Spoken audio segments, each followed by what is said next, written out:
Alt-right voices filled central London this weekend as thousands gathered for a rally led by Tommy Robinson, founder of the Anti-Islam English Defence League. This drew in a huge police deployment and a counter-rally from anti-racism campaigners, eventually leading to clashes and scuffles. At least 25 people were arrested and 26 police officers were injured, including 4 who were seriously hurt. At the heart of the rally was a strong anti-immigrant message. Tommy Robinson, known for his nationalist views, told the crowd that migrants now had more legal rights than the British public. Flags filled the streets as supporters chanted, "We want our country back," and carried signs that said, "Stop the boats and send them home." The streets were packed with demonstrators heading towards Westminster, the seat of the UK Parliament, carrying the Union Jack, the red and white St. George's Cross, and some even American and Israeli flags, with others donning "Make America Great Again" hats in support of US President Donald Trump. People targeted UK's Prime Minister Keir Starmer and demanded that immigrants be sent back home. Tommy Robinson called the Unite the Kingdom March a celebration of free speech and also a tribute to American conservative activist Charlie Kirk, who was shot dead on Wednesday. Joining remotely, billionaire Elon Musk also weighed in, claiming that the UK is being eroded by what he called massive uncontrolled migration. Now, the protest comes amidst heated national debate over asylum seekers crossing the English Channel in small boats. Over the summer, anti-migrant protests flared outside hotels housing asylum seekers, some turning violent after a migrant was convicted in a high-profile assault case.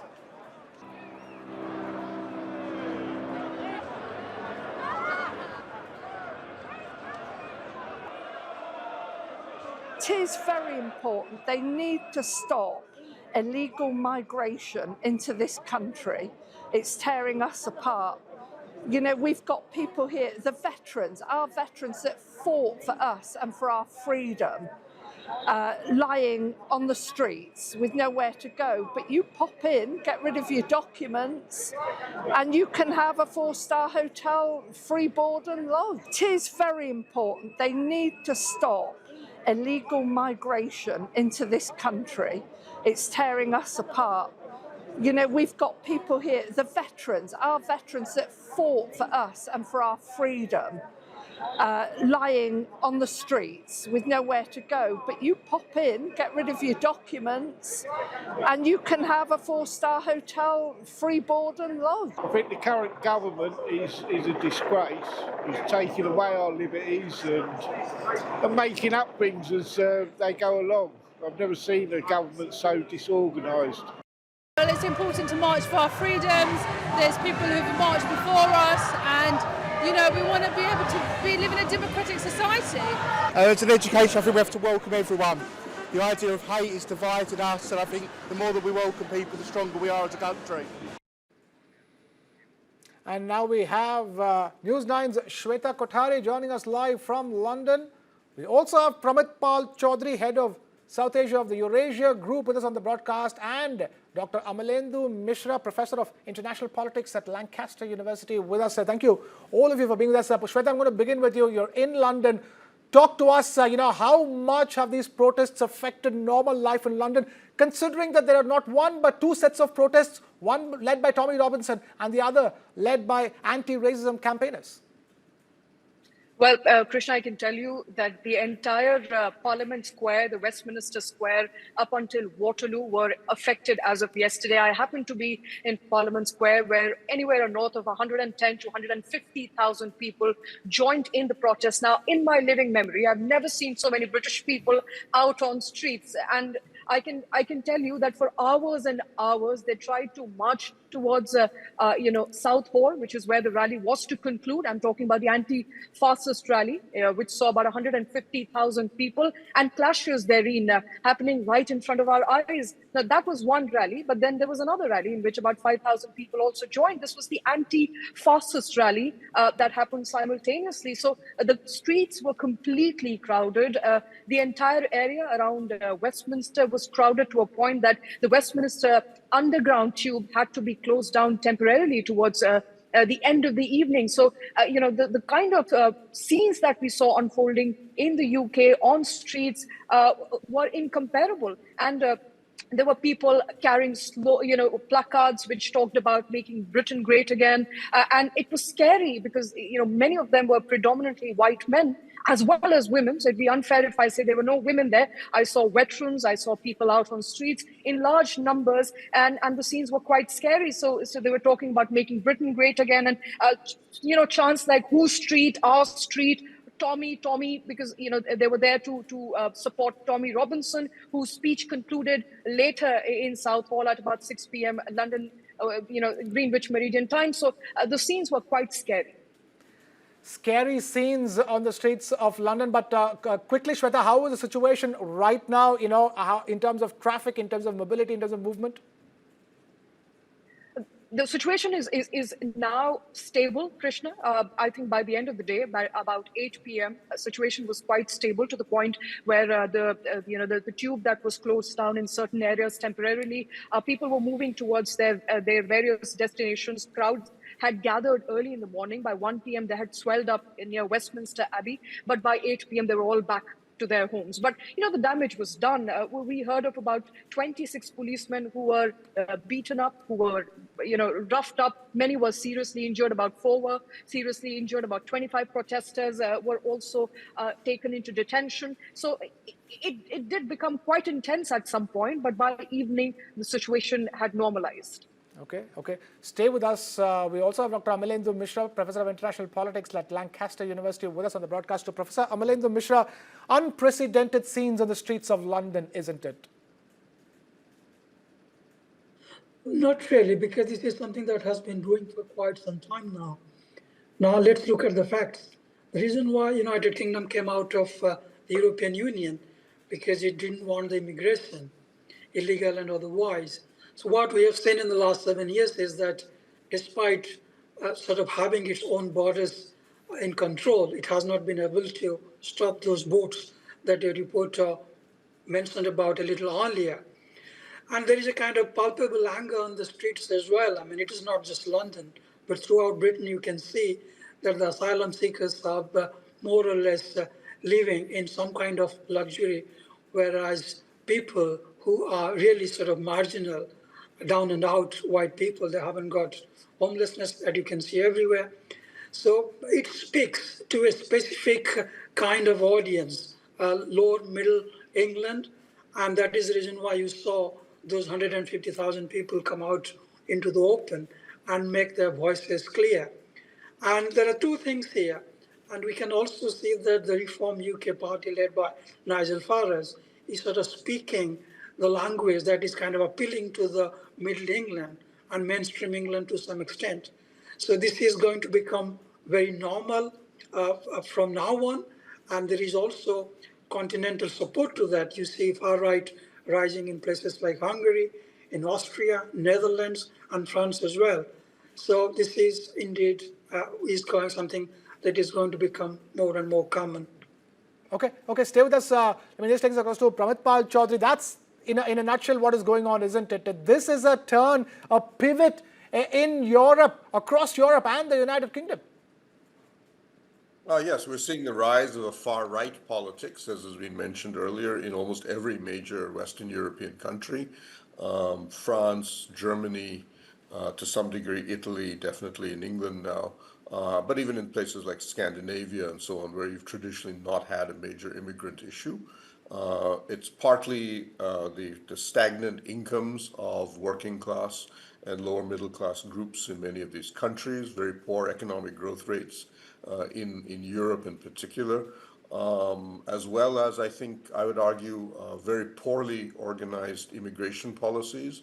Angela Merkel's decision to allow 1 million immigrants overnight was a disaster, in my view, in terms of turning opposition or resulting in major public opposition to illegal migrants or unfettered migrants. Sweden had the same problem. And feeding into a larger thing. But keep in mind that each of these movements, there are different levels of anti-immigrant sentiment.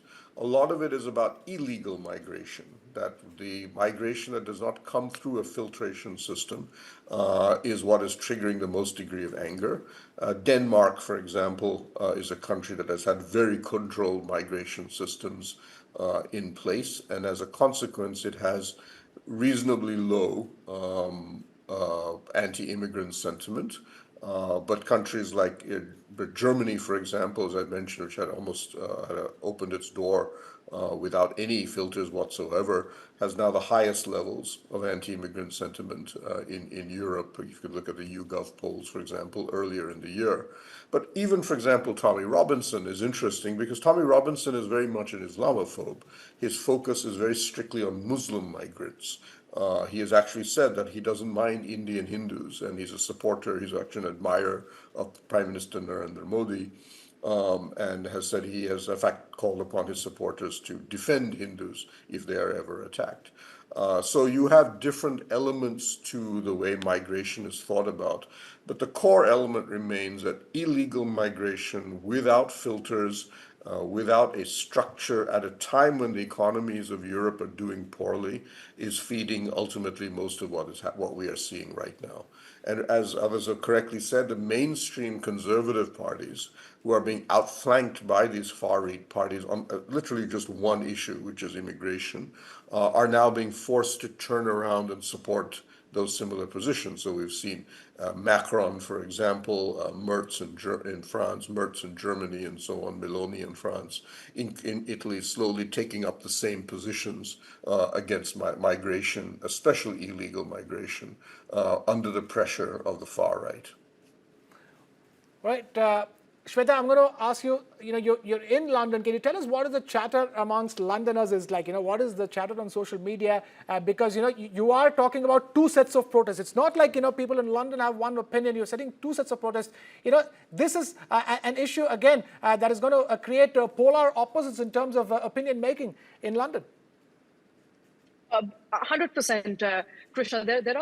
These are very polar opposite views, but taking away from what Pramit was saying, it does essentially look like right now, as divisive as it gets, the majority of opinion is in favor of or against rather anti-immigrants, because look at the number of people who turned up for the fascist so-called right-wing rally, about 150,000, as opposed to the number of people who turned up for these anti-fascist supporters and for the movement were about 50,000. So there's a disproportionate sense of people who feel that their systems are today currently burdened by illegal immigrants, and more so, this is about Muslim illegal immigrants for that matter, and not so much about Hindus, because a lot of people that we could hear, the chatter I could pick up on streets, because the streets were filled up, the Union Jacks and the British flag yesterday. Most of these people were angry about how their systems have been abused, how there is homelessness, the NHS is crumbling at the moment,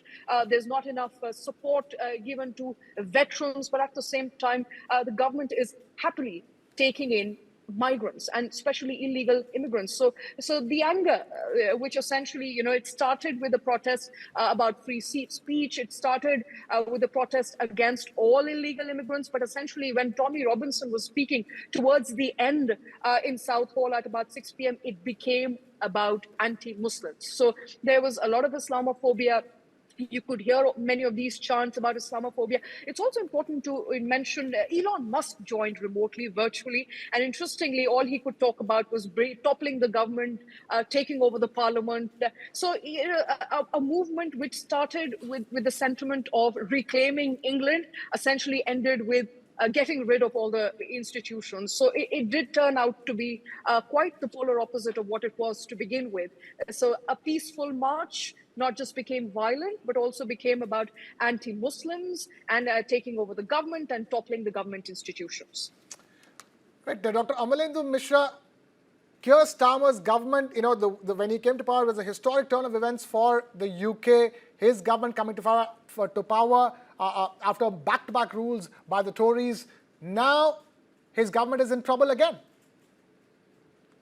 Well, there's very little the government could do because if the boats keep coming, what is it that you can do? Can you sort of stop them coming in and drown in the English Channel? So the problem here is that the government doesn't have a proper negotiation with European Union or France for that matter.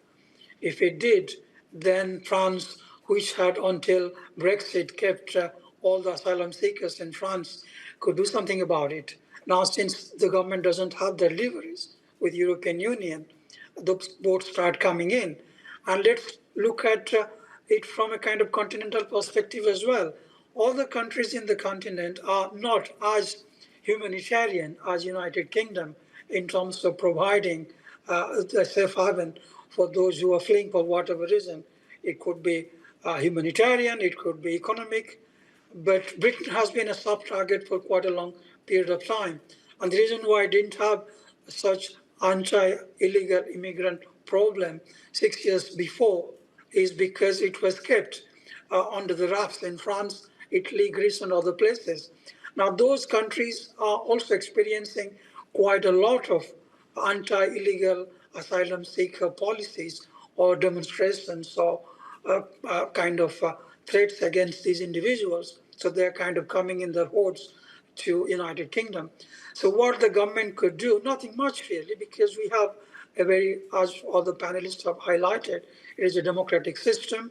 It has prided itself in terms of taking on board those who are fleeing persecution, and unless and until that is established in a court of law, you simply cannot throw them back in the sea. And we are seeing that in places like Italy and Greece, where hundreds and thousands have been killed by drowning in the Mediterranean because of government not picking them up.